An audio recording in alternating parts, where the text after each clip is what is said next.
One of our last days in Farmos, we have just received a report that a Russian armored column has broken through in the direction of the Matra Mountains and reached the outskirts of Jongas.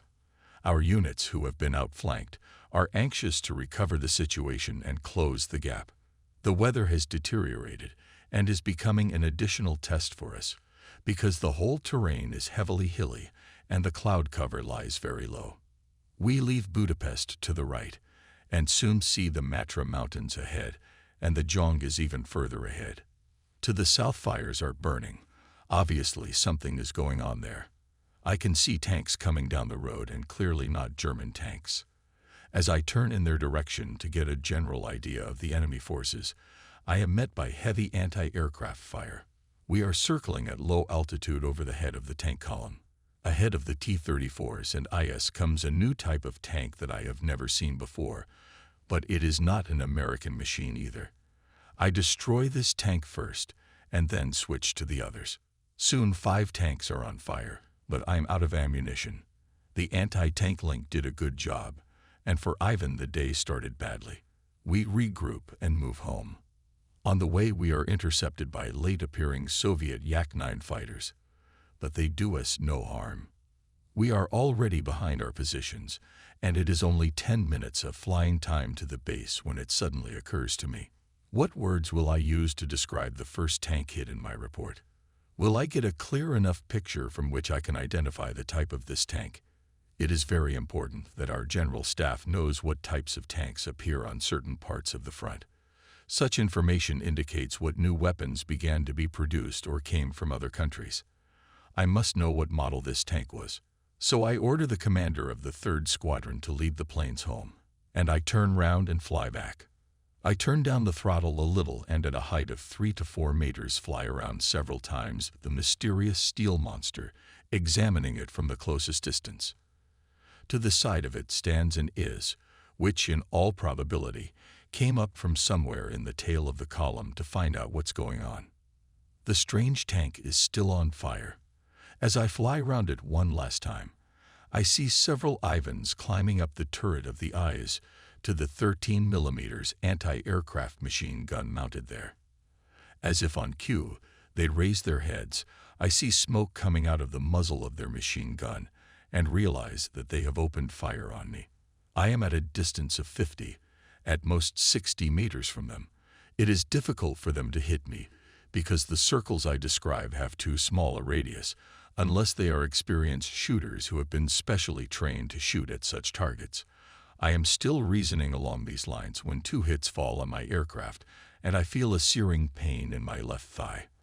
I struggle to overcome the darkness in front of my eyes and make sure that warm blood is trickling down my leg. I mention the injury to Gatterman, but he can't do anything because he can't reach me. We don't have any bandages. The area we're flying over seems sparsely populated and not particularly suitable for landing. If we land here, it will take God knows how long to get medical attention, and I'll bleed to death. So I must try to reach Budapest, which is a 25-minute flight from us. I feel like I'm rapidly losing my strength. The blood is still pouring out. I have a strange feeling, a kind of trance. But I keep flying, and I can still control my feelings. I ask Gatterman, "Do you think I could suddenly lose consciousness, or will I weaken gradually?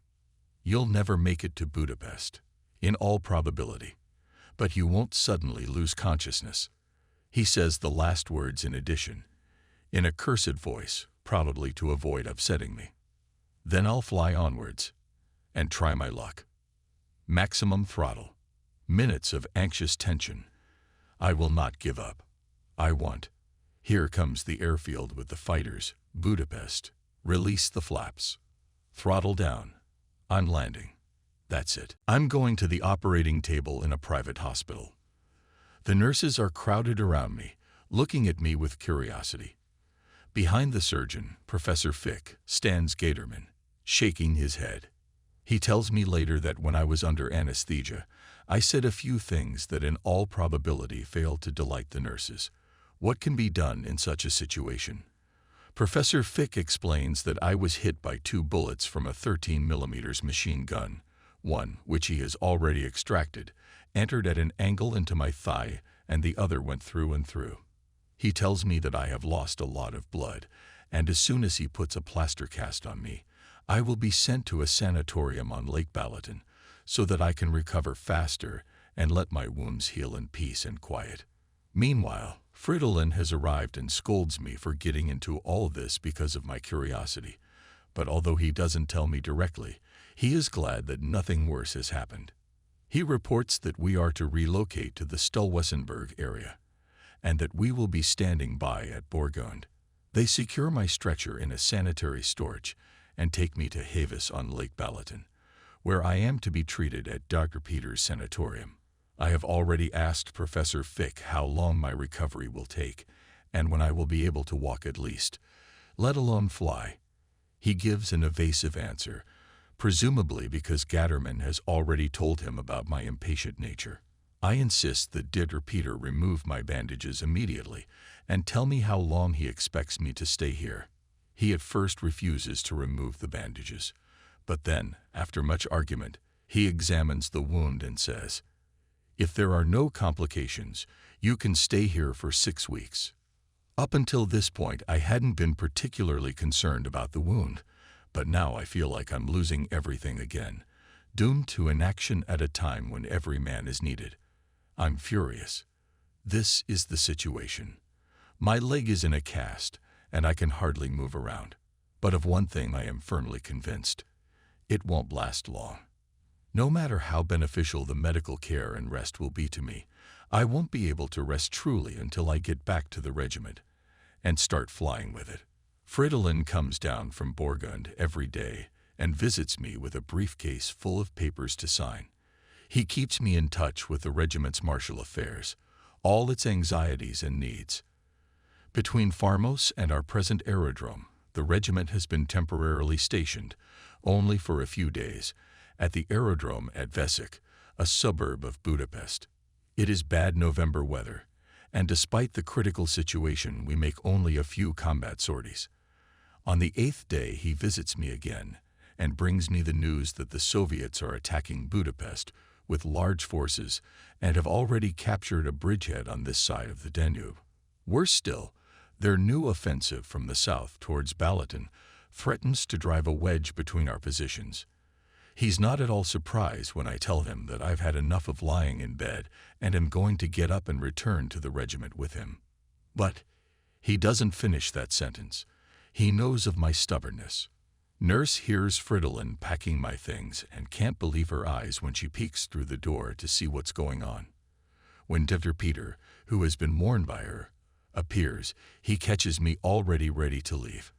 I know full well that he can't take responsibility, and I don't ask him for anything. He shakes his head watching us leave. An hour later, a car takes us to the station.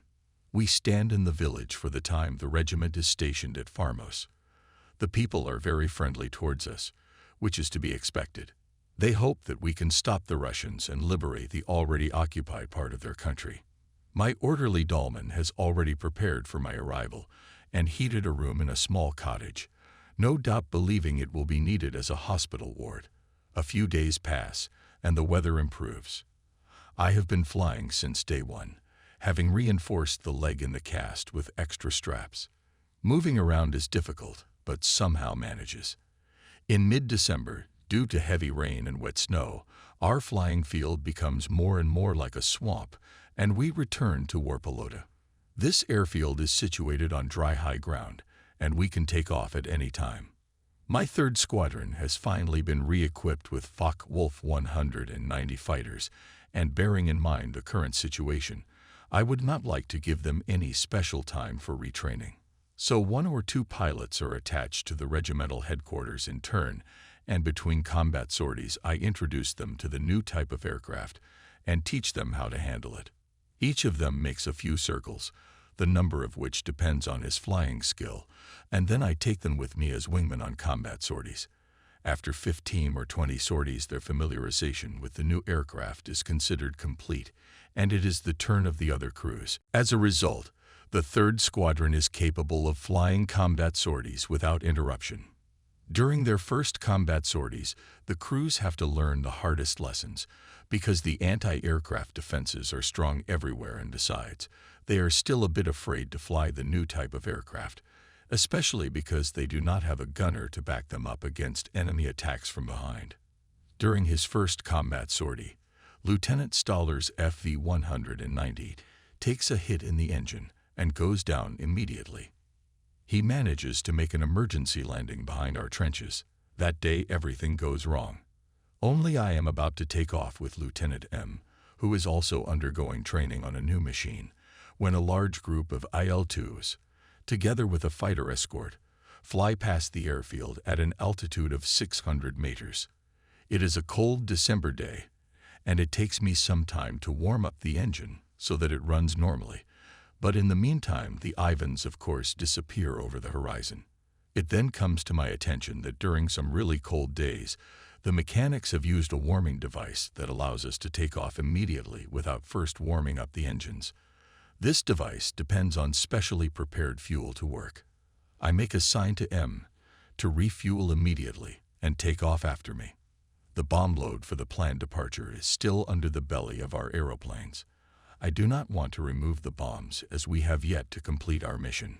Perhaps even with this cargo we can still catch up with the ILA formation.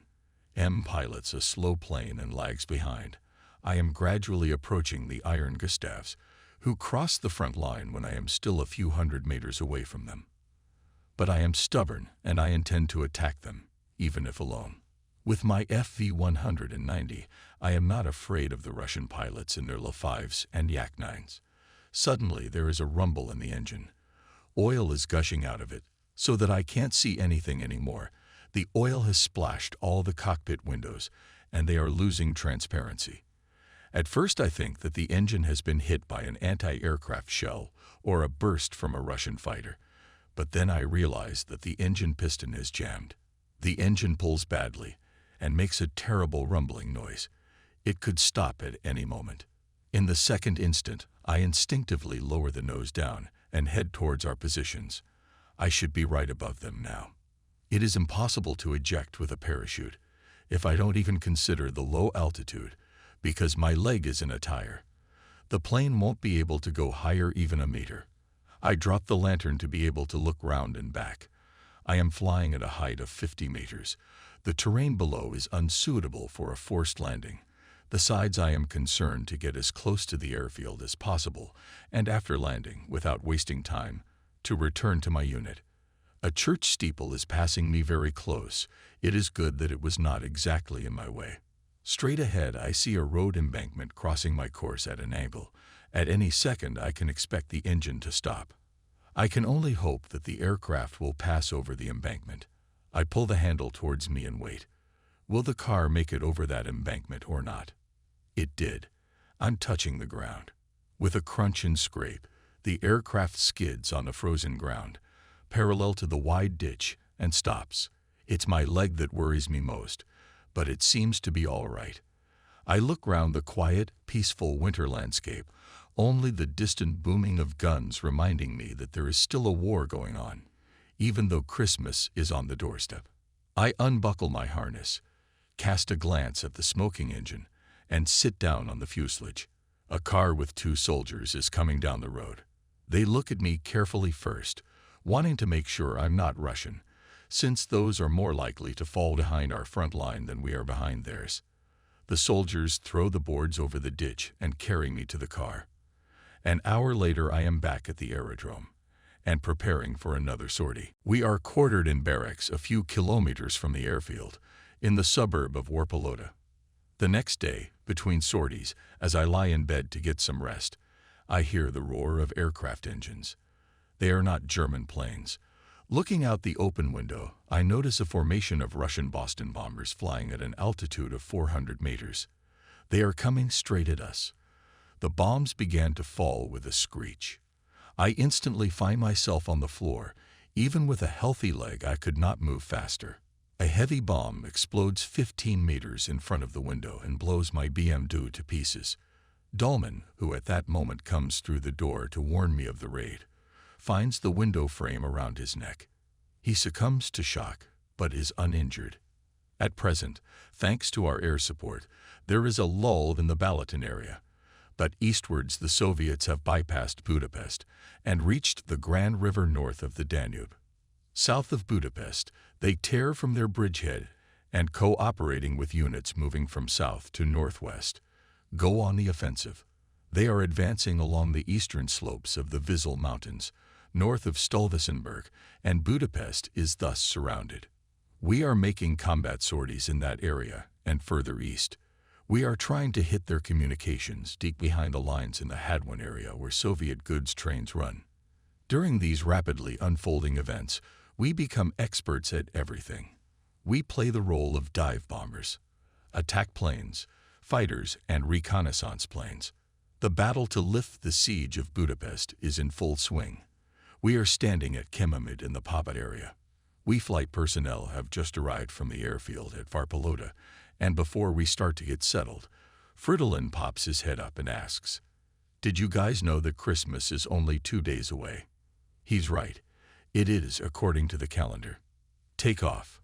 Combat sortie. Landing. Takeoff. Combat sortie. Landing. We live in this rhythm, day after day. For years, everything else has been swallowed up by this rhythm. Cold and heat, winter and summer, weekdays and weekends. Our lives have become a few ideas and phrases that fill our brains and never leave us, especially now that war has become a struggle for survival. One day follows another. Today is the same as yesterday. Take off. Where to? Against whom? Encounter with escort. Anti-aircraft fire. These words and thoughts overwhelm both the youngest pilot and the regimental commander. How long will this go on? Will it last forever? So, the day after tomorrow, Christmas, Fridolin together with the staff officer goes to the group headquarters to pick up our Christmas mail. Meanwhile, congratulations to the Immelman traveling circus come in from almost every army unit. We return from our last sortie on the very eve of Christmas Eve at 5 in the evening. Our place is decorated for Christmas, looking cheerful and festive, almost like home. Since we don't have a large room, each squadron celebrates in the largest room of their headquarters. I go round one by one. Each unit celebrates Christmas in a special way that reflects the taste of its commander. There's cheer everywhere. I spend most of Christmas with the officers of the regimental headquarters. Our room is decorated with branches of mistletoe and holly, candles burning everywhere. The 2 large fir trees and the table in front of them, laden with presents, remind us of our childhood. My soldiers' eyes reflect vivid nostalgic dreams. Their thoughts are with their wives and children at home, with their parents and families, in the past and the future. It is only our subconscious mind that we see the German military flag among the greenery. It brings us back to reality. We are celebrating Christmas at the front. We sing Silent Night, Holy Night, and other German songs. The husky soldiers' voices weave into a soft consonance. Then a great miracle takes place in our hearts. Thoughts of bombs and targets, shells, and anti-aircraft guns are softened by a supernatural sense of peace, a serene and soothing peace, and we think again of sublime and beautiful things with the same simplicity as nuts, punch, and candy. The last echo of favorite German songs falls silent. I say a few words about our German Christmas. I want my men to see me today, among other things, as their comrade, not their commander. We sit together happily for 1 or 2 hours. Then the Christmas evening is over. St. Peter's favors us on the first day of the holidays. There is a thick fog. From telephone conversations during Christmas, I know that Ivan is attacking and we are urgently needed, but we can't fly. The next morning I play a short hockey match with my men. That means me with my fur boots on, standing in the goal, because 5 weeks after my injury I can only waddle. I can't skate yet. In the afternoon, our hosts, with whom we are quartered, invite me and a few other officers to go hunting. I know very little about regular or garden hunting on the ground. We have many riflemen in our troop, but only a few corals. The hares seem to know that fate is on their side this time, and once in the cauldron, Do not hesitate to leap lightning fast through the wide gaps between us. Walking through the deep snow is not at all conducive to my quick recovery. My driver, Corporal Bohm, is standing at the side. Suddenly I see some magnificent specimen leave cover and rush towards us. I turn round like a born hunter, close my left eye, and bang. I pull the trigger. Someone's body falls, but not a hare's, but Bohm's, whom I, gripped like all newcomers by hunting enthusiasm, did not notice at all. Apparently he still doubts my intentions, for he looks at me, lying down in the snow, and says reproachfully, "Well, Herr Oberst." He noticed in time that I was aiming and threw himself to the ground just before the shot was fired. The shot missed him, but the Herr was unharmed. I'm even more frightened than both of my intended victims. Now that could have been a real Christmas surprise. Yet another confirmation of the favorite saying of all dive pilots, nothing works itself out unless you practice. The next morning the weather is setting up nicely. Ivan is already on his feet. He makes a raid on our aerodrome. Once again their bombing is deplorably bad. It's just a disgrace. Their low-altitude attacks go over 400 meters. We take little or no damage. For the whole of the second day after Christmas we are flying combat sorties to help the ground forces to the northeast, on the River Gran, and all the rest of the Budapest front. Our peaceful Christmas mood has been dispelled. We are once again surrounded by ruthless warfare. The quiet, joyous peace of Christmas evening has receded into the purgatory of yesterday. Furious battles rage in the air and on the ground. On our side fresh reinforcements have been brought into the fight. These are my old acquaintances, friends from the Eastern Front, tankers who, like us, are playing the role of the High Command's fire brigade. Our common task is to help those units that are encircled in Budapest to get through, to open a corridor for them to withdraw and join the rest of the forces. Together we can pull these chestnuts out of the fire. Year after year, day after day. I have fought in all sectors of the Eastern Front. I believe I have gained considerable knowledge of military tactics. Experience teaches that only practice leads to perfection. Practical knowledge is the only criterion of what is possible and impossible, good or bad. Flying sorties every day, we must know carefully every ditch, every fold of ground below, because we are constantly flying at low altitude. Confusion reigns on the ground. Some of our armored units are broken up, and the panzer grenadiers are thrown into battle like ordinary infantrymen. The tanks, who have always worked together with them in the same team, feel insecure. The infantry assigned to them have no practical experience of fighting together, and this may end in dangerous surprises. I cannot understand how such an order could have been given. Moreover, it is difficult to imagine a worse choice than the sector chosen for this offensive, which is full of swamps and other obstacles, when there are so many more favorable alternatives. The infantry, on the other hand, must advance over flat, open terrain which is ideal for tanks, but has too little cover.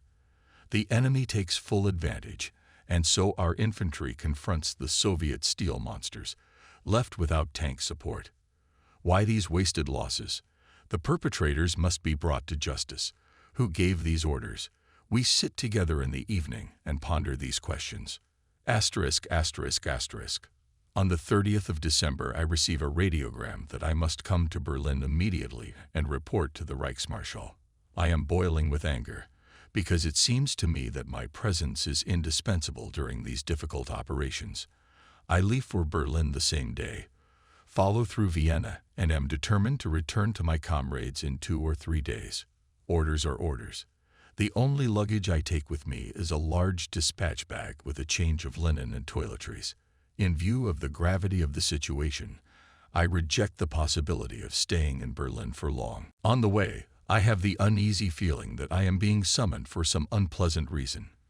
When I was last wounded in November, I received an order forbidding me to fly, in spite of which I resumed flying as soon as I left the hospital.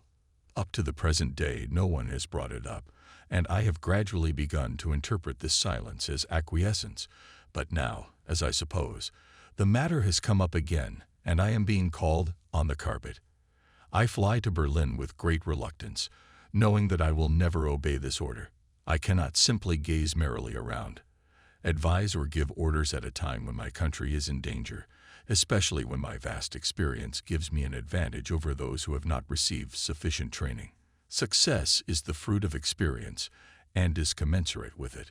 Although I have been wounded 5 times, several of them seriously, I have been fortunate in that I have always recovered quickly and have been able to pilot aircraft again and again, day after day, year after year, all along the Eastern Front, from the White Sea to Moscow, from Astrakhan to the Caucasus.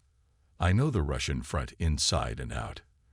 Therefore, I feel an incessant duty to keep flying and fighting until the guns are silenced and the freedom of our country is secured.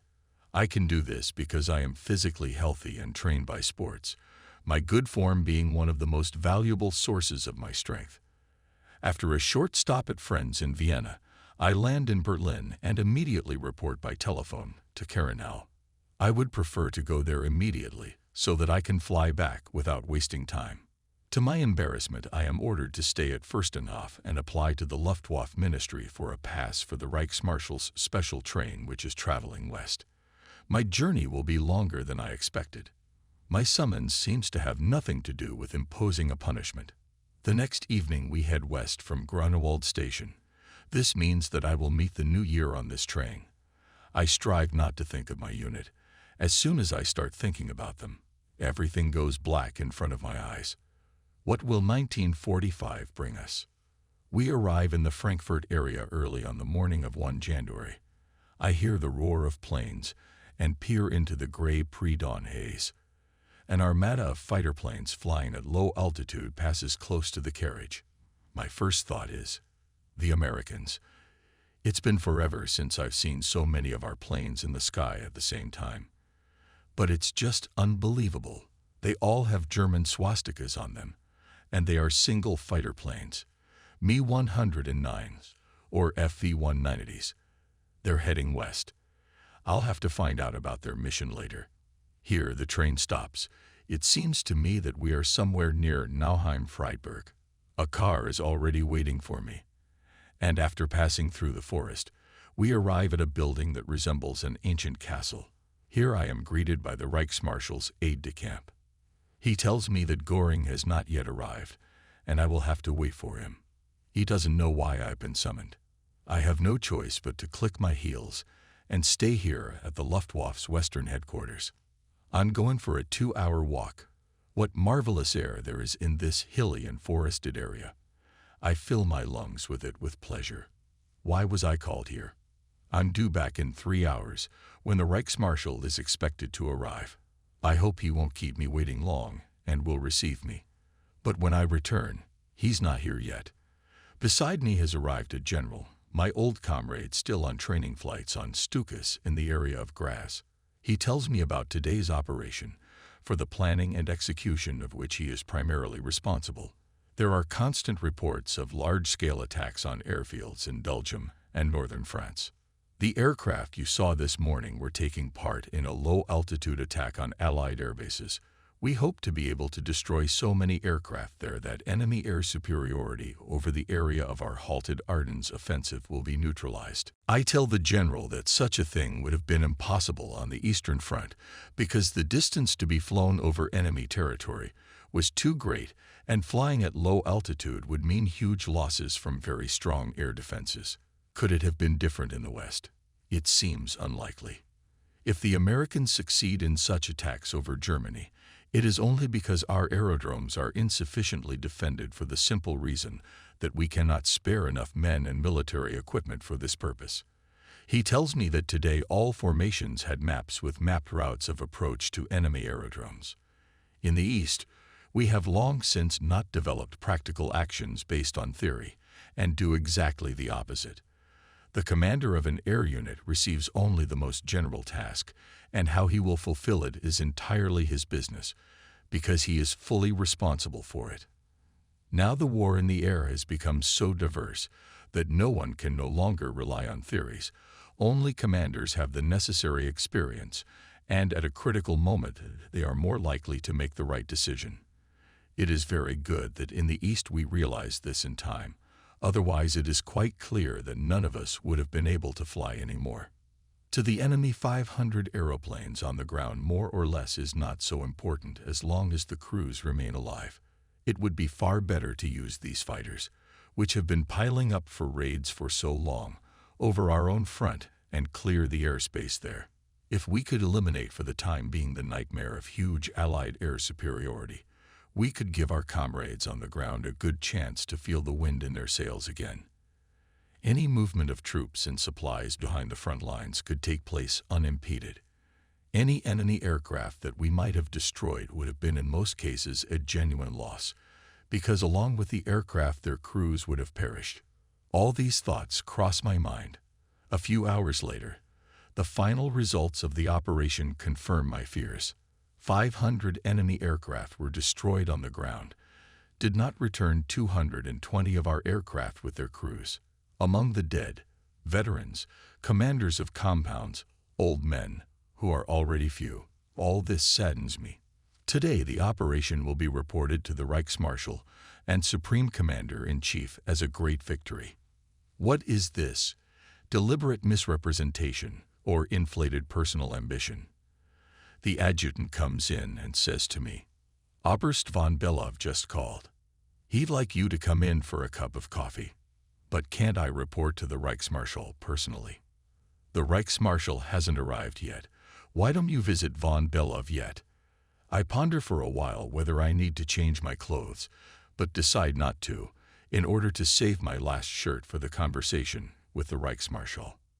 A comparatively long journey through the forest brings us to a town of barracks and rural dwellings, the Führer's headquarters in the west. Over coffee, I tell von Belov about the latest developments on the Russian front. After 20 minutes, he leaves me, but immediately returns and briefly asks me to follow him. Without suspecting anything, I pass through several rooms. Then he opens the door, lets me through, and I find myself face to face with the Führer.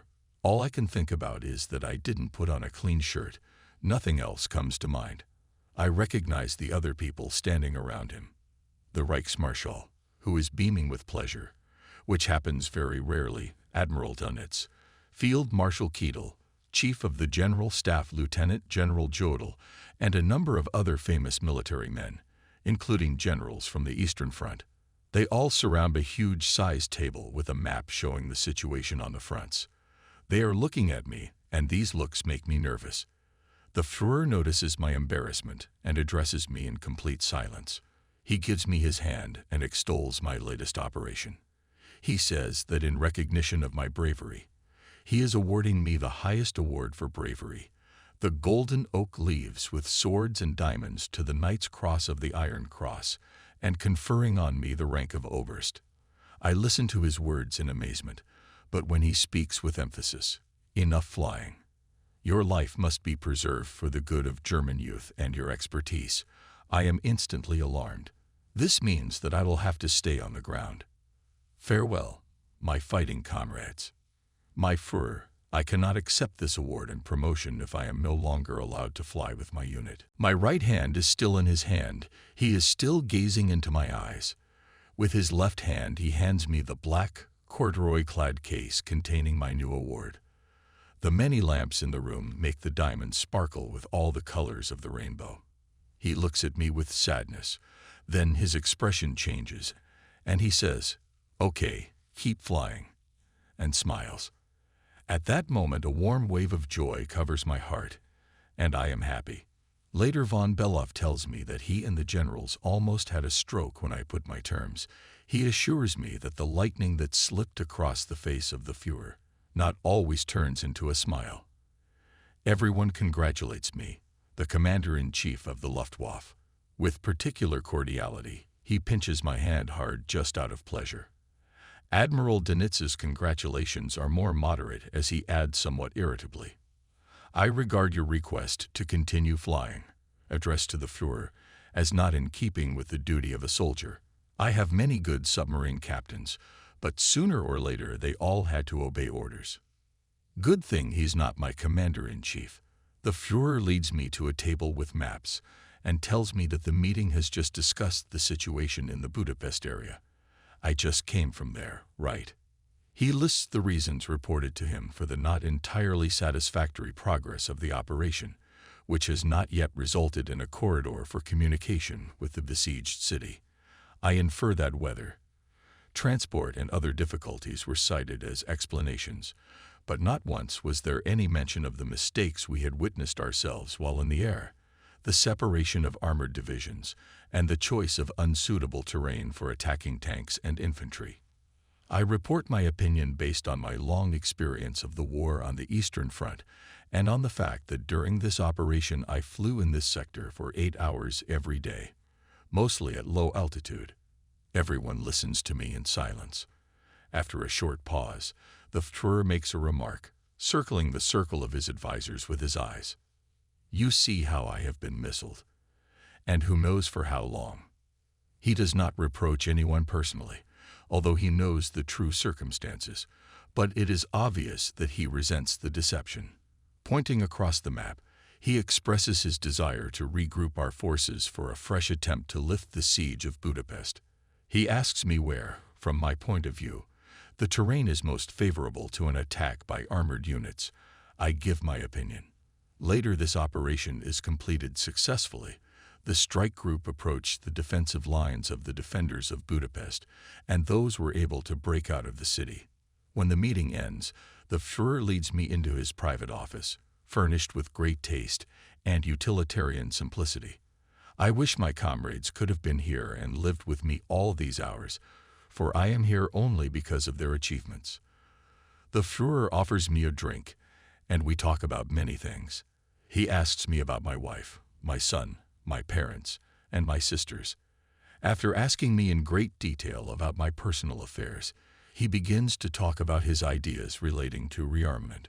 Quite naturally, he starts with the Luftwaffe, laying the main emphasis on the supposed modernization of the aircraft we use. He asks me whether I think it is justified to continue flying the slow U-87s now that the enemy fighters are flying at 400 kilometers per hour faster. Referring to some drawings and calculations, he points out that retractable landing gear can increase the speed of the U-87 by at most 50 kilometers per hour. On the other hand, its performance during dive would change in a most unfavorable way. He asks my opinion on every point. He discusses the smallest details of ballistics, physics, and chemistry with an ease that impresses me greatly. He also tells me of his desire to begin experiments to test the feasibility of mounting 430 centimeters cannons in the wings instead of the present 237 millimeters cannons. He believes that the aerodynamic qualities of our anti-tank aircraft would be greatly improved by this change. The same tungsten core projectiles would be used as ammunition, and as a result the efficiency of aircraft equipped with such weapons would surely increase. After explaining to me the far-reaching improvements in other fields such as artillery, small arms, and submarines, all with the same startling familiarity, he tells me that he has personally written the preliminary text of the grounds for my latest award. We chat for about an hour and a half when the resident reports that the film is ready to be shown. Every new weekly news item is immediately shown to the Führer, who gives permission for it to be shown throughout Germany. It so happened, we had only gone down one flight and were already sitting in the auditorium, that the film began with a scene shot on the airfield while our regiment was stationed at Stolwesenberg, followed by a scene of Stukas taking off and a panorama of tanks I had shot down west of Budapest. After the showing of the film, I left the Supreme Commander. Oberst von Belov handed me the certificates of award of the Knight's Cross with oak leaves, swords, and diamonds, which were kept in the Reich Chancellery. Each weighed over a kilogram, especially the last two, housed in massive gold frames which, their sentimental value aside, must have cost a hefty sum. I went to Göring's headquarters.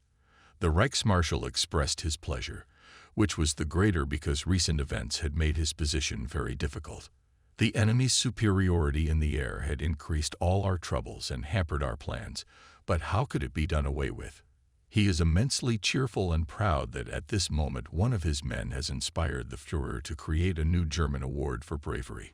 Taking me a little aside, He says to me playfully, "Do you see how envious everyone is of me and how happy they are at the deterioration of my position?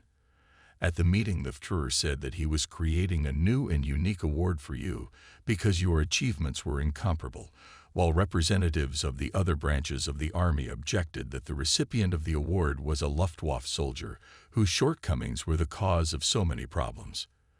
They wanted to know, was it impossible, at least theoretically, for soldiers of other branches of the armed forces to earn the award as well? You see now what I have to confront." He says he would never have believed that I could persuade the Führer to change his mind about banning my flights. Now that I have his permission, he cannot himself forbid me to fly.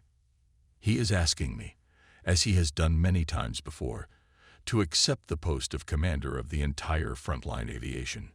But considering how I have obtained the Führer's consent to fly, I don't think he seriously believes he can convince me of the necessity of this, at least today. After lunch, I board a special train bound for Berlin, where my aeroplane is waiting to take me to my comrades at the front. I spend only a few hours in Berlin, but it is enough to attract a whole crowd of curious people, as the story of my award has already been reported by the press and on the radio. In the evening, I meet with Ritter von Hult, then chief of the organization Deutsche Sport. He tells me how, after many attempts, he was able to convince Hitler that I should lead the Reich's sports movement after the war.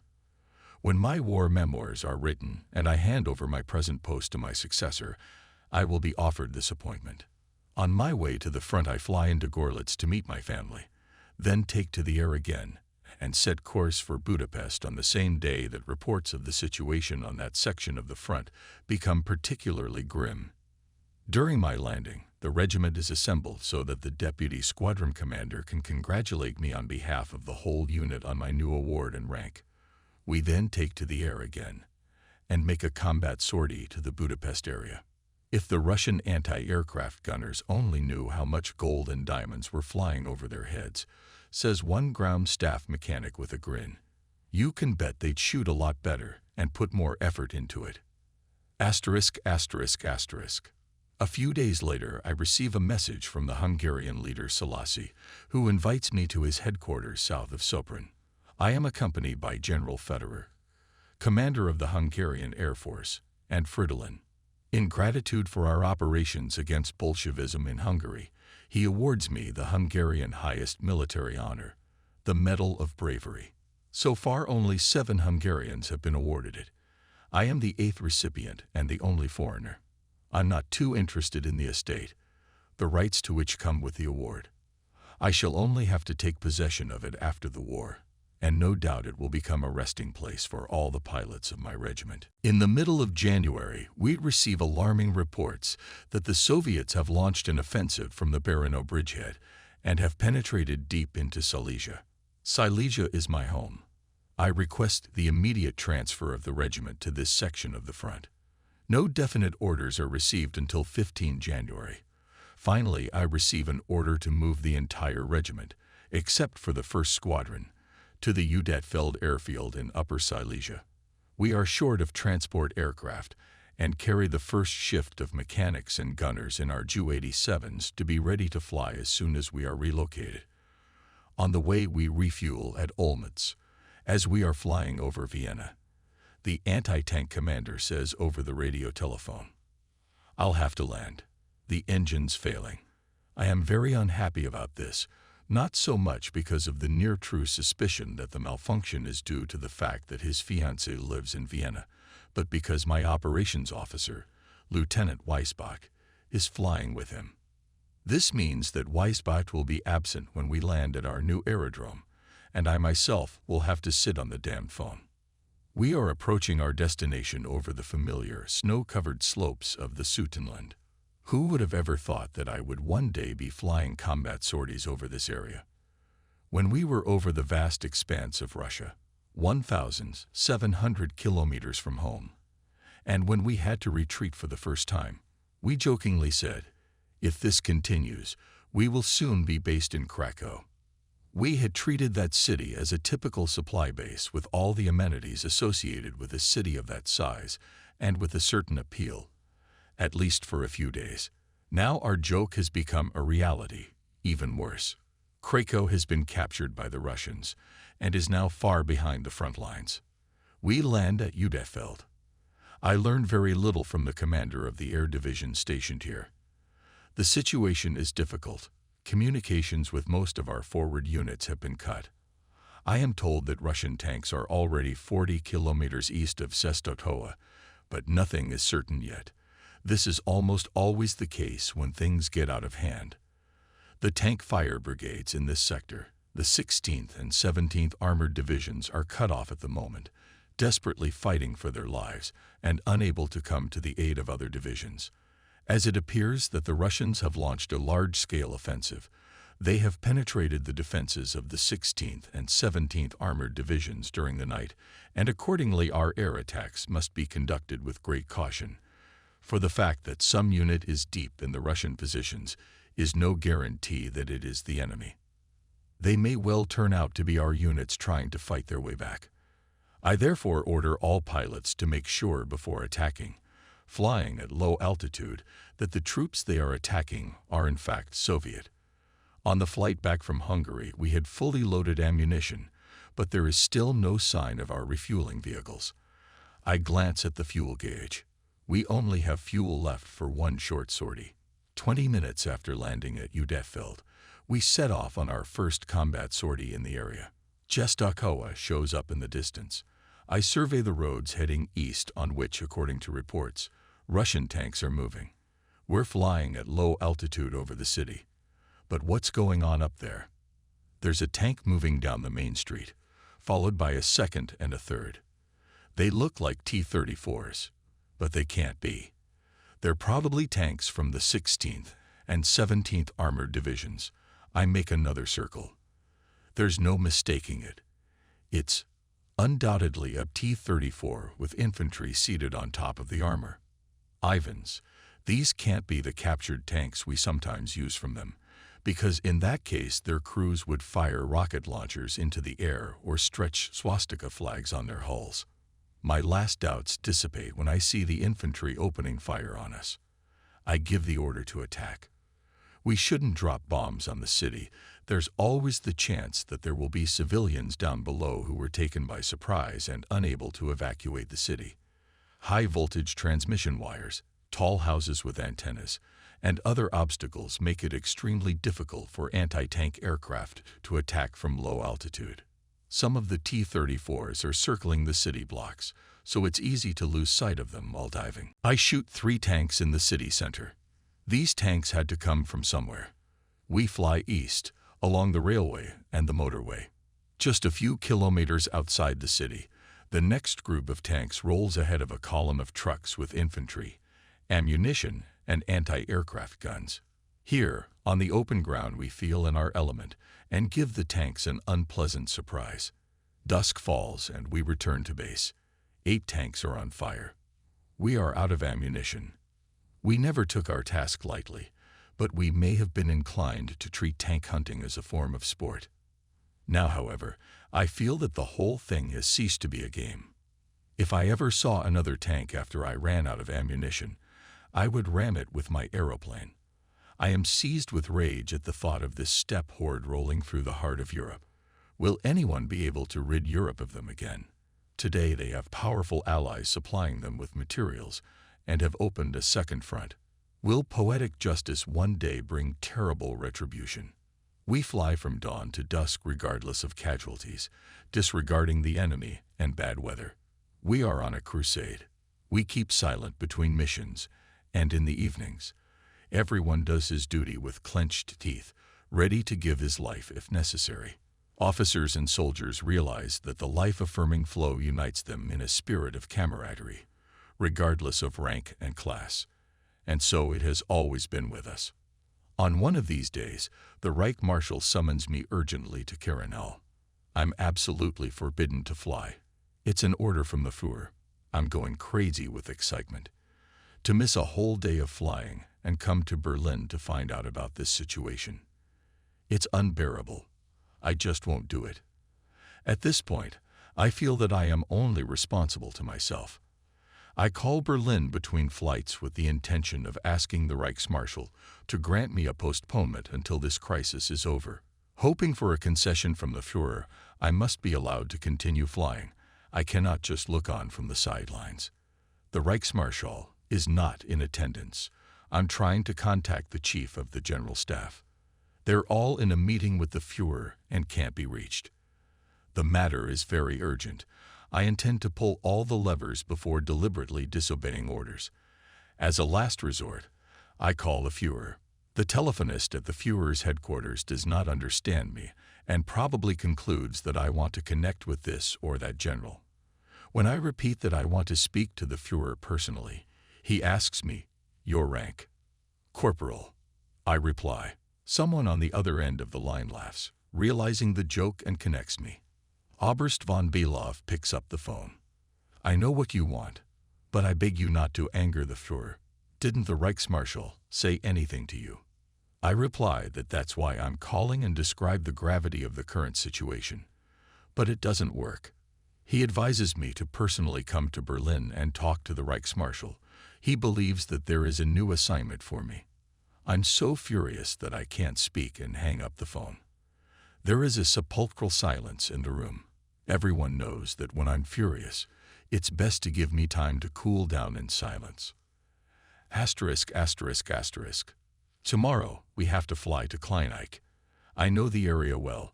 Our tank acquaintance, Count Strachwitz, lives nearby. The best way to forget my frustrations is to fly to Berlin and see the Reichsmarschall. He receives me at the Karenhal. I am struck by his irritability and lack of good-heartedness. We have a conversation during a short walk through the woods. He immediately opens fire with guns of the largest caliber.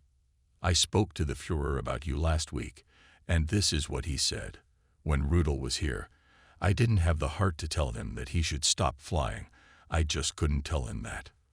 But then what are you, the Commander-in-Chief of the Luftwaffe, to do? You can tell him that. I can't. I am glad to see Rudel, but I do not want to meet him again until he gives in to my wishes. I'm quoting the Führer's words, and I'm telling you so directly. I also do not wish to discuss the matter any further. I know in advance all your arguments and objections." This is a stunning blow. I return to Kleinike. During the flight, my mind is preoccupied with the events of the last few hours. I know now that I must ignore the order. I feel that it is my duty to Germany, to my country, to throw all my experience and my personal efforts on the scale. Otherwise, I will appear to myself as a traitor. I must continue to fly no matter what the consequences. In my absence, the regiment makes a combat sortie. Lieutenant Weisbach, who did not take part in the flights because I needed an operational officer, goes on a tank hunt with Lieutenant Ludwig, a first-class marksman and holder of the Knight's Cross. They do not return from the battle. For us, it is an irreparable loss of two invaluable battle comrades. These days, we have to give everything we have. We can't spare ourselves. These operations keep me more stressed than ever, because I remember all the time that I did not fulfill the orders of the Supreme Commander-in-Chief. If anything should happen to me, I should be denied military honors and be disgraced. The thought worries me, but I can't do anything about it. I am in the air from morning till late in the evening. All my officers know that if anyone asks me, I'm not on a combat sortie, but just stepped off somewhere. Individual accounts of tanks destroyed must always be listed in the daily reports sent to Luftwaffe headquarters each evening with the name of the pilot. Since the no-flying order remains in style, the figure of tanks destroyed by me is no longer recorded on my personal account, but goes to the account of the whole regiment. Until now, the figures of tanks destroyed were only recorded in this category if two pilots attacked the same target. Then, in order to avoid double counting, the figure was recorded under the heading, "The name of the pilot cannot be specified precisely. The victory is attributed to the entire unit." Later, we often had disputes with the command, which pointed out that before we could always specify the name of the pilot. Why suddenly so many tanks appeared in the column joint account? At first, we avoided the questions by saying that nowadays, when any one person spots a tank, We all dive on it at the same time, as everyone wants to strike.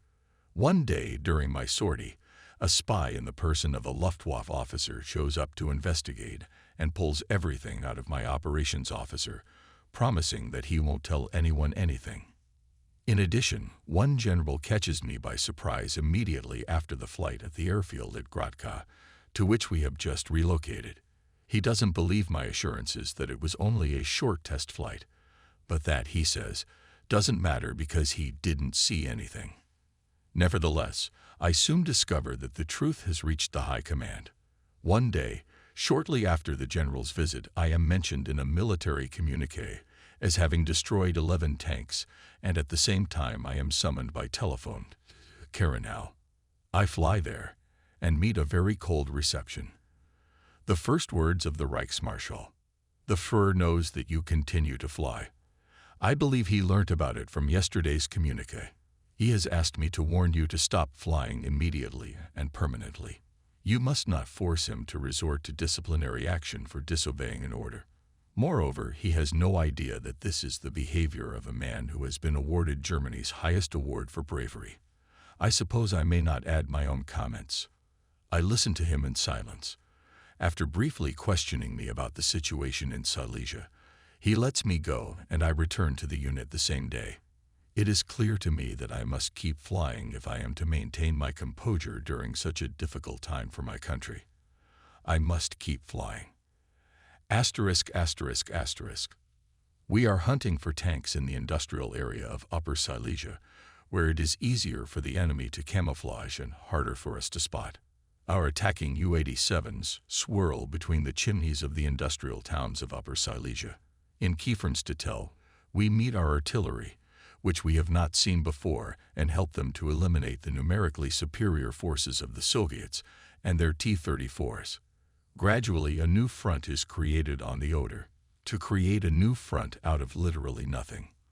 Only Field Marshal Schörner could do that. We often see him now, when he visits our base to discuss with me the current situation and possible operations. Of particular value to him are the results of our intelligence. At this time, it is reported that Squadron Leader Law is missing with his gunner. He was hit by anti-aircraft guns, made an emergency landing near Gross-Wartenberg, and captured by the Russians. After he failed in his attempt to land away from the Soviet troops, he had to land right in their midst. A front is gradually being established along the Oder River.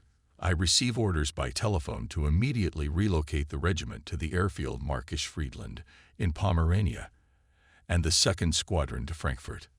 The situation here has become more dangerous than in Silesia. Dense snow is falling, which prevents us from flying in close formation. So we take off in threes and head for Markisch Friedland via Frankfurt. Some of our aeroplanes land at intermediate aerodromes at Segen and Surau. The weather is disgusting. At Frankfurt, they are already waiting for me to land. I must call the old base at Grodka without delay. When I am connected, I learn that shortly after my departure, Field Marshal Schörner came to see me and made a big fuss. Knocking his fist on the table, he asked who had given me the order to relocate. Lieutenant Neerman, my operations officer, told him that the order came from Luftwaffe headquarters. Luftwaffe headquarters. It's all a screen. I want to know who ordered Rudel to fly away. Call him to Frankfurt and order him to wait there. I'll put the matter to the Führer himself. I insist that he stays here. Am I to hold the front with 1 infantry with rifles? I find out about all this by telephone. If I want to get to Markisch Friedland before dark, I can't waste any more time. I call the Führer's headquarters to ask whether I should continue my flight or return to Silesia. In the first case, Field Marshal Schörner is to release my men held by him at Grodka, so that I will have a full complement of men and equipment when I arrive at the new location. I am told that the decision has been made. My regiment is definitely transferred to the north, as the situation in this sector, of which Reichsführer SS Himmler has been appointed commander, is much more serious. I am landing at Markisch Friedland with the first few aircraft in a heavy snowstorm and in total darkness. The rest of the regiment should arrive tomorrow. The 2nd Squadron will remain in Frankfurt and will make combat sorties from there. After we find accommodation for the night, I call Himmler in Ordensburg-Krassensee to report my arrival in the sector. He is glad that I am here and very pleased that I won the duel with Field Marshal Schorner. He asks me what I am going to do now. The time is 11 p.m., so I reply, I'm going to bed, since I need to get up as early as possible tomorrow to get a general idea of the situation. But Himmler thinks otherwise. And I can't sleep, he says. I tell him that he doesn't need to fly tomorrow morning, and that when people fly nonstop, sleep is indispensable. After much idle chatter, he informs me that he is sending a car for me to see me as soon as possible. Since I'm low on fuel and ammunition in any case, the information about the new sector that his commander can give me may at least alleviate me of a number of organizational problems. On the way to Oldenburg, we get stuck in snow drifts. By the time I get there, it's 2 a.m. The first person I see is his chief of staff, with whom we have a long discussion about the situation and general matters. I am particularly curious to hear from him how Hitler is embarking on his new task, seeing that he lacks the necessary training and experience. His chief of staff is an army officer, not a member of the SS. He tells me that it is a great pleasure to work with Himmler because he is not at all a self-righteous man and is not looking for an opportunity to show his power. He does not think that he knows better than the experts of his staff, readily agrees with their suggestions, and then uses all his authority to implement the solution worked out. And that's why everything goes smoothly. Only one thing will strike you. You will always have the feeling that Himmler never says what he really thinks. A few minutes later, I discuss the situation and my task with Himmler. I immediately notice his concern. The Soviets have almost bypassed Schneidemel and are tearing into eastern Pomerania towards the Oder, partly along the Neisse Valley, and also north and south of it. There are very few units in this neighborhood that could be called combat-ready. A battle group is being formed in the neighborhood of Markisch Friedland to hold back the enemy forces that have broken through and to prevent their imminent movement towards the Oder. No one can yet predict to what extent our troops in the neighborhood of Posengradens will be able to fight their way back. In any case, they will not be able to recover quickly. Intelligence leaves much to be desired, and it is therefore impossible to get a complete picture of their position. This, therefore, will be one of our first tasks, besides attacking the enemy at all known points he has already reached, especially his mechanized and armored forces. I am ascertaining the needs for bombs, fuel, and ammunition. If they are not met, in a few days I will not be able to fulfill combat missions. Himmler promises me, in his own interest, that my requests will be met first. I explain to him what possibilities I see for the utilization of my compound, basing my viewpoint on the picture he has painted for me. I leave Ordensburg at 4:30 a.m., knowing that in 2 hours I will be flying over the sector. The Stukas fly all day without interruption. Our aeroplanes are decorated with the emblem of the German knightly order, because now, as 6 centuries ago, we are involved in a battle with the East. Very cold weather is setting in. The snow cover on the aerodrome reaches a height of 5 centimeters when we take off. This snow dust gets packed into the gun mechanisms on our anti-tank planes and freezes as soon as we are in the air. After 1 or 2 shells are fired, the guns jam. I can't stand it. Here below me, Russian armored columns are advancing on Germany, and when we go in to attack, at times overcoming very strong air defenses, what happens? The guns are silent. Some pilots are already thinking of crashing into the tanks out of sheer desperation. We go in again and again, but it's hopeless. It happens to us at Charnikov, at Filens, in many other places. The T-34s are tearing westwards. Sometimes it only takes 1 shot to blow up a tank, but often it is not enough. The most precious days are lost before I finally get enough men to continually clear the runway of snow. The sheer number of tanks makes the hair on my head move. We fly to all sides of the world. If the daylight hours were 3 times as long, it was still too little. Interaction with our fighter squadron is beyond praise. They respond to every reconnaissance report we make. Enemy forward units at so-and-so or so-and-so point. In the joint operation east of Dekakrona and in the woods south of Schlop, we were able to inflict substantial losses on the Soviets. When tanks find themselves in a village, they usually drive straight into the houses and try to take cover there. After that, they can only be spotted by a long pole sticking out of the middle of the house, which is nothing but a tank cannon. A breach forms in the wall of the house, and since it is unlikely that there are still Germans living in it, we come in from behind and shoot the engine. No other methods of attack work. The tanks catch fire and explode along with the ruins of the houses. If any of the crew survives, they sometimes try to drive the burning tank into a new shelter, but in this case, the outcome of the fight is already decided, because at that moment you can strike at any vulnerable part of the tank. I never drop bombs on villages, even if it is justified from a military point of view, because I shudder at the very thought of hitting the German inhabitants, who are already defenseless against the terror of the Russians. It is a terrible thing to fly and fight over our own homes, especially when you see masses of men and military equipment rushing into your country like a flood. We are now playing the role of a dam, a small obstacle, but unable to stem the tide. Germany, the whole of Europe, is now at stake in this devil's game. Priceless forces are bleeding. The last bastion of peace is crumbling under the onslaught of Red Asia. We are more exhausted by this thought in the evening than by the incessant flying during the day. The refusal to accept this doom and the certainty that it can't happen keeps us going. I would hate to blame myself for not doing my best and preventing the frightening, threatening specter of defeat. I know that every decent young German thinks as I do. South of our sector, the situation looks very grim. Frankfurt on Oder is under threat. So at night, we receive orders to move into the Fürstenwald area, which is closer to the critical sector. A few hours later, we fly into the Frankfurt-Küstrin operational area. The wedges of the Soviet offensive have reached the Oder on the outskirts of Frankfurt.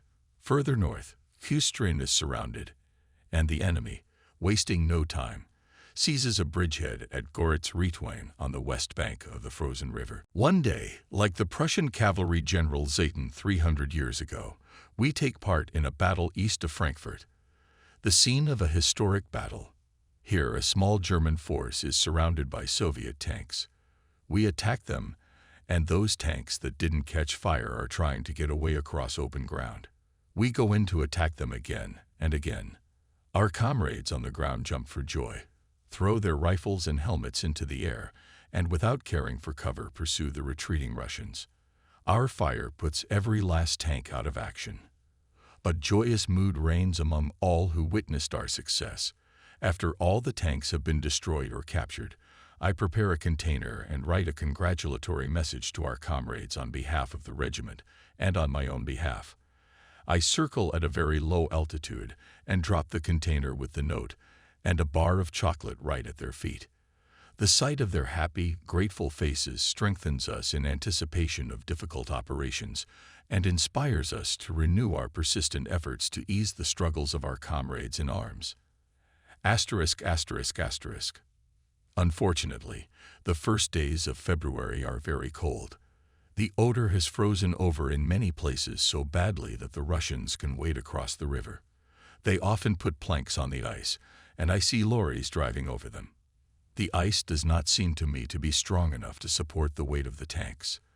Since the front on the Oder is not yet established, and there are many gaps in its line with no German soldiers to resist the advance, the Soviets managed to capture a few bridgeheads, such as at Rietwein. Our tank troops, which were brought into the battle too late, face here a strong enemy defense on the west bank, backed up by heavy artillery. The river crossings have been protected by heavy anti-aircraft fire since day one. Ivan is well informed of our presence in this sector. Every day I am ordered to destroy the crossings in order to delay the offensive and buy time for our reinforcements and combat equipment to approach. I inform you that it is almost useless at the moment, because you can cross the Oder almost anywhere. The bombs break through the ice, leaving relatively small holes, and that's all we can achieve. I attack only recognizable targets on both sides of the river or vehicles crossing it, but not so-called bridges, which strictly speaking do not exist at all. What looks like a bridge on an aerial photograph usually turns out to be infantry tracks and vehicle ruts and planks laid on ice. If we bombard these tracks, the Ivan just crosses over the ice away from them. This becomes clear to me on the first day, because I have flown over them countless times, and besides, these crossings are nothing new to me. I know them from the Don, Donets, Dniester, and other Russian rivers. Therefore, disregarding orders, I concentrate my attacks on the genuine targets on both sides of the river: tanks, vehicles, and artillery. One day a general sent from Berlin appears and tells me that new bridges always appear in photographs taken from reconnaissance aeroplanes. But, he says, you have not reported that these bridges are not destroyed. You have to keep attacking them. By and large, I explain to him, they're not bridges at all. And as I see his face turn into a question mark, an idea occurs to me. I tell him that I was just about to take to the air and invite him to fly with me, and I promise him that I will provide practical proof of this.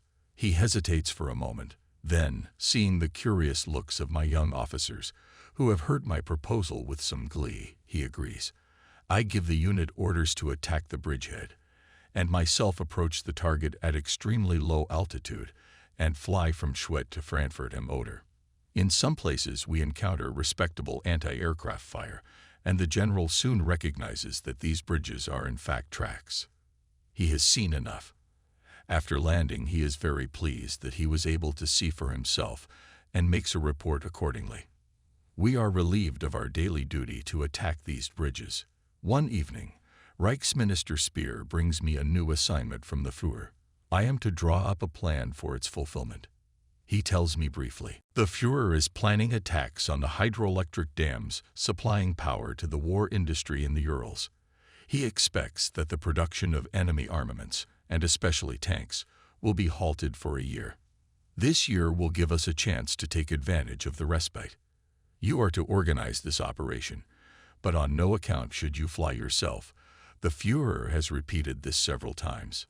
I drew the minister's attention to the fact that there were more suitable candidates for the task, namely from the Long Range Air Command, who were familiar with such things as astronomical navigation, etc., much better than I, who had been trained in dive bombing, and therefore had a completely different knowledge and experience. Moreover, if I am to task the crews and remain afterwards in a normal condition, I must get permission to fly myself. The Führer wants you to be the one in charge of this operation. Speer objects. I ask a few crucial technical questions relating to the type of aircraft and bombs with which this operation is to be carried out. If it is to be done as quickly as possible, only the Heinkel 177 can be seriously considered, although it is not entirely clear whether it will be suitable for this purpose. From my point of view, the only bomb for such a purpose is something like a torpedo, but it has yet to be tested in action. I refuse his suggestion to use ton bombs. I am sure they cannot be successful. I show the minister photographs taken in the northern sector of the Eastern Front when I dropped 2 ton bombs on the concrete supports of a bridge over the Neva, and it did not collapse. This problem, therefore, must be solved, as must the question of my participation in this mission. These are my conditions if the Führer insists that I take on this task. He already knows my objections concerning the fact that my experience belongs to a completely different field. I receive a dossier with photographs of the factories and study them with interest. I see that a large part of them is underground, and they are practically invulnerable from the air. The photographs, which were taken during the war, show the dam itself, the hydroelectric power station, and some factory buildings. How were these photographs taken? I think back to my time in the Crimea and put 2 and 2 together. When we were stationed at Cerebus and kept ourselves in shape by weight lifting and throwing discs after sorties, a plane painted black would often land at the airfield, and very mysterious passengers would descend from it. One day a crew member told me in confidence what was going on. This plane brought Russian priests from the freedom-loving states of the Caucasus who had volunteered to carry out important missions for the German command. dressed in cassocks and with their beards fluttering through the air. They each carried a small bag on their chests with either a camera or explosives, depending on their assignment. These priests saw the German victory as the only chance to regain their independence, and with it, freedom for their religion. They were fanatical enemies of the Bolshevik world, and therefore, our allies. They still stand before my eyes. Men with white beards and noble facial features, as if carved from wood.